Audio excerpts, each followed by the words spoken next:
بسم اللہ الرحمن الرحیم۔ السلام علیکم ناظرین۔ سلطان صلاح الدین ایوبی نے خضر ابن طواب کو اپنے کمرے میں بلایا اور کہا کہ آج میرا دل کر رہا ہے کہ میں بازار میں جا کر اپنے بیٹے ظاہر غیاث الدین کے لیے کچھ خریدنا چاہتا ہوں، اور اسی طرح بازار کی سیر و تفریح بھی ہو جائے گی۔ جب یہ بات خضر ابن طواب نے سنی تو خضر ابن طواب کہنے لگا، سلطان معظم، یہ سلطنت بھی آپ کی اور یہ بازار بھی آپ کی، تو آپ کو کسی سے اجازت لینے کی کیا ضرورت ہے؟ تو سلطان صلاح الدین ایوبی رحمۃ اللہ علیہ نے کہا کہ دوسری طرف مجھے یہ سوچ آ رہی ہے کہ اگر میں بازار میں گیا تو بازار میں مجھے دیکھ کر لوگوں کی بھیڑ لگ جائے گی اور تاجروں کے کام پر اثر پڑے گا، اور میں نہیں چاہتا میری وجہ سے کسی غریب کے رزق میں رکاوٹ آئے۔ تو خضر ابن طواب نے تھوڑی دیر سوچنے میں مصروف ہو گیا اور پھر کہنے لگا، سلطان معظم، میرے پاس ترکیب ہے جس سے آپ بازار میں خرید و فروخت بھی کر لیں گے اور کسی کو پتہ بھی نہیں چلے گا، اور اسی بہانے بازار کی سیر و تفریح بھی ہو جائے گی اور بازار کے کاروباری رجحان کا بھی آپ کو علم ہو جائے گا۔ تو سلطان صلاح الدین ایوبی رحمۃ اللہ علیہ نے کہا کہ بتاؤ وہ کون سی ترکیب ہے؟ تو خضر ابن طواب نے کہا، حضور آپ بیس بدل کے بازار میں چلے جائیں، اس طرح بازار کا بھی آپ کو علم ہو جائے گا اور پھر خرید و فروخت کر کے واپس بھی آ جائیں گے اور کسی کو پتہ بھی نہیں چلے گا۔ خضر ابن طواب کی یہ ترکیب سلطان صلاح الدین ایوبی کو پسند آ گئی۔ سلطان صلاح الدین ایوبی نے ایک عام آدمی کا بھیس بدلا اور ہاتھ میں ایک لاٹھی لیے گھوڑے پر روانہ ہو گئے۔ سلطان صلاح الدین ایوبی بازار میں پہنچ گیا۔ ہر طرف لوگ خرید و فروخت میں مصروف تھے، کیونکہ لوگ خریداری بہت زیادہ کر رہے تھے، کیونکہ آگے عید الاضحیٰ آنے والی تھی، اس لیے بازار میں بہت زیادہ بھیڑ لگی ہوئی تھی۔ سلطان صلاح الدین ایوبی رحمۃ اللہ علیہ تاجر کے پاس گئے اور کپڑا دیکھنے کے لیے تاجر کو مخاطب کیا۔ تاجر نے آپ کے سامنے بہت سارے لباس رکھے اور کہا، حضور ان میں سے جو آپ کو پسند ہے وہ بتا دیں۔ سلطان صلاح الدین ایوبی رحمۃ اللہ علیہ ان کپڑوں کو پسند کر رہے تھے کہ اچانک بازار کی جانب لوگوں کے شور کی آواز آنے لگی۔ سلطان صلاح الدین ایوبی رحمۃ اللہ علیہ نے اس تاجر سے پوچھا کہ یہ شور کس وجہ سے ہے؟ تو اس تاجر نے کہا کہ بھائی، اس بازار کے نکڑ پر مسلمانوں نے ایک زمیندار سے زمین خریدی تاکہ اس جگہ پر مسجد بنا سکیں، تاکہ بازار میں موجود تاجر اور آنے والے مسافر مسجد میں نماز ادا کر سکیں۔ لیکن بازار کے تاجروں نے زمیندار سے زمین خریدی تو اس نے دھوکے سے ایسے معاہدے پر ہم سے دستخط کروا لیے جس پر لکھا تھا کہ زمین سے تقریباً 10 فٹ کے بعد زمین کا وہ مالک زمیندار ہو جائے گا اور جسے چاہے اوپر والی زمین دے گا۔ جب یہ بات سلطان صلاح الدین ایوبی نے سنی تو کہا کہ یہ بڑی عجیب بات ہے کہ زمین سے 10 فٹ کے اوپر کے بعد وہ زمیندار زمین کا کیا کرے گا؟ تو اس تاجر نے کہا کہ بھائی، وہ زمیندار بڑا ہی منافق نکلا، اس نے مسلمانوں اور عیسائیوں کو لڑانے کے لیے ایک چال چلی۔ سلطان نے کہا کہ وہ کیسے؟ تو اس تاجر نے کہا کہ اب اس زمیندار نے مسلمانوں کو کہا کہ جب تم 10 فٹ تک اپنی مسجد تعمیر کر لو گے تو 10 فٹ کے بعد میں مسجد سے اوپر ایک شراب خانے بنانے کے لیے عیسائیوں کو جگہ دے دوں گا۔ سلطان نے کہا، یہ کیسے ممکن ہے؟ تاجر نے کہا کہ وہ زمیندار چاہتا ہے کہ وہ مسجد کی چھت پر ان عیسائیوں کو شراب خانے بنانے کی جگہ دے۔ سلطان نے کہا کہ یہ تو سراسر زیادتی ہے۔ سلطان صلاح الدین ایوبی رحمۃ اللہ علیہ آہستہ آہستہ اس بھیڑ کی طرف بڑھنے لگے اور جا کر معلوم کریں کہ اصل میں بات کیا ہے، لیکن اتنے میں سلطان صلاح الدین ایوبی اس بھیڑ کے قریب جانے ہی لگے تھے کہ پیچھے سے آپ کے خفیہ سپاہی نے آ کر خبر دی کہ حضور پڑوسی بادشاہ کا خاص وزیر محل میں آپ کے لیے بہت خاص پیغام لے کر آیا ہے اور وہ آپ کا انتظار کر رہا ہے۔ اس نے درخواست کی ہے کہ میں جلد از جلد سلطان سے ملاقات کر کے واپس جانا چاہتا ہوں۔ خضر ابن طواب نے پیغام بھجوایا کہ جتنی جلدی ممکن ہو سکے آپ محل پہنچ جائیں، کیونکہ پیغام بہت قیمتی ہے۔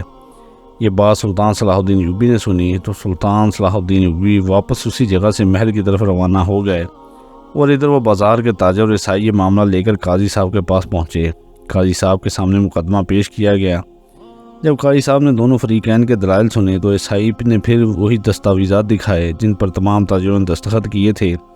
اب قاضی صاحب نے کہا کہ قانوناً تو یہ مسجد کی چھت پر کچھ نہیں بنا سکتے، لیکن تم سب تاجروں نے اپنے ہی ہاتھوں سے اس پر دستخط کر دیے ہیں کہ زمین سے 10 فٹ کے اوپر یہ زمیندار اصل زمین کا مالک ہوگا اور جسے چاہے گا وہ جگہ دے سکتا ہے۔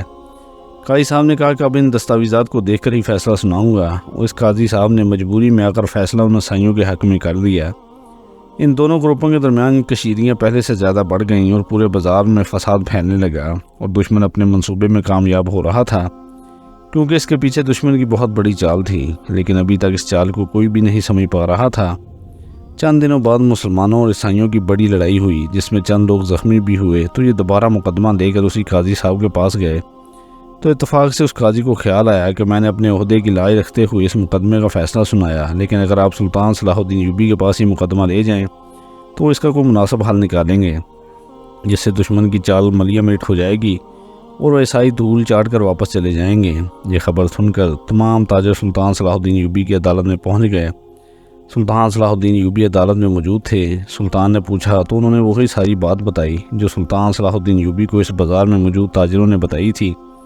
جب سلطان نے دونوں طرف کے دلائل سنے اور ان دستاویزات کو دیکھا تو سلطان صلاح الدین ایوبی نے کہا کہ معاہدہ وہی ہوتا ہے جس میں دونوں فریقین پورے حقائق جان لیں، تبھی وہ معاہدہ پایا تکمیل تک پہنچتا ہے۔ پہلی بات، یہ معاہدہ میری نظر میں کسی کام کا نہیں، کیونکہ اس معاہدے پر ان تاجروں سے دھوکے سے دستخط کروائے گئے، لیکن اگر میں اس بنیاد پر فیصلہ ان تاجروں کے حق میں دے دوں تو عیسائی یہی سمجھیں گے کہ میں نے مسلمانوں کی طرفداری کی اور انصاف سے ہٹ کر فیصلہ کیا، اور تم میرے اوپر شک کرو گے۔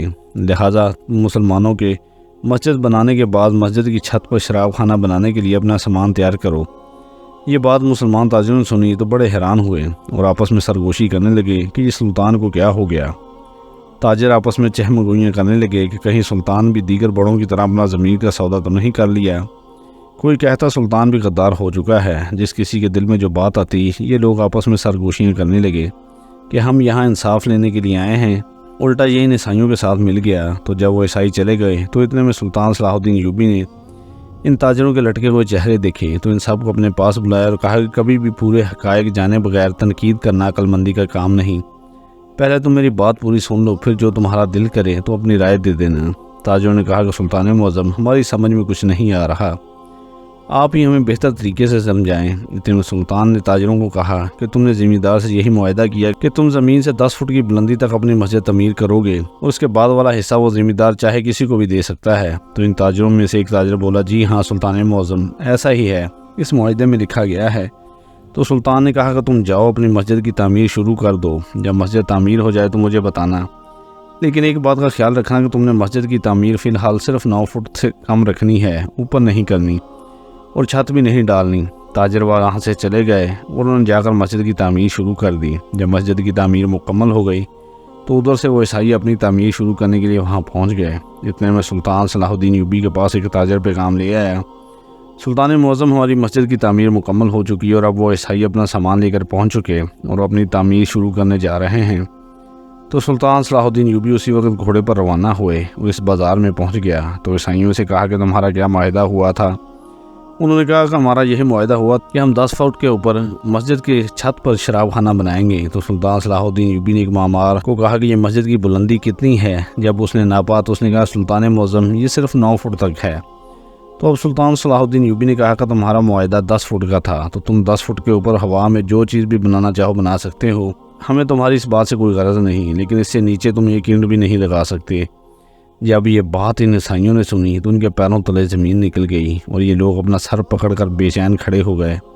اضطرابی کی گھٹیا شکل ان کے چہروں پر واضح نظر آ رہی تھی۔ یہ لوگ اپنے آپ کو کوستے ہوئے محسوس کر ہو رہے تھے، کیونکہ ان لوگوں کو اپنے ہی بنائے گئے گھٹیا منصوبے پر پانی پھرتا ہوا نظر آ رہا تھا کہ مسلمانوں نے کتنی ہی چالاکی سے ہمیں بیوقوف بنایا۔ اور وہ تاجر سلطان صلاح الدین ایوبی کی عقل مندی کو دیکھ کر حیران ہو گیا اور تمام بازار سلطان صلاح الدین ایوبی زندہ آباد کے نعروں سے گونج اٹھا۔ اور اتنے میں سلطان کے جاسوسوں نے معلومات حاصل کر لی کہ سلطان معظم، یہ پڑوسی بادشاہ کی ایک چال تھی جو مسلمانوں اور عیسائیوں کو آپس میں لڑا کر بازار میں فساد ڈالنا چاہتا تھا اور ان کا مالک وہ ذمہ دار تھا۔ تو سلطان صلاح الدین ایوبی نے اپنے سپاہی بھیجے اور اسی وقت اس ذمہ دار کو پکڑ کر سلطان صلاح الدین ایوبی کے سامنے حاضر کیا گیا۔ تو سلطان نے تمام لوگوں کے سامنے ذمہ دار کا سر قلم کر دیا اور کہا کہ جو بھی سلطان کی سرزمین پر غداری کرنے کی کوشش کرے گا اس کا انجام یہی ہوگا۔ اس کے بعد کوئی دو رائے نہیں کہ جو انسان راہ حق کا مسافر ہوتا ہے اللہ تعالیٰ اسے کبھی گرنے نہیں دیتا اور اس جگہ سے اپنے بندے کی مدد کرتا ہے جہاں سے کسی کا گمان بھی نہیں ہوتا۔ شرط یہ ہے کہ انسان کا ایمان پختہ ہو، کبھی ڈگمگائے نہ، حالات جیسے بھی کیوں نہ ہوں۔ آزمائشیں اور امتحانات بھی اللہ کے بندوں پر آتے رہتے ہیں۔ جو اس وقت میں اللہ کا شکر کرتے ہیں اور صبر سے کام لیتے ہیں وہی دونوں جہانوں کی کامیابیوں سے ہمکنار ہوتے ہیں۔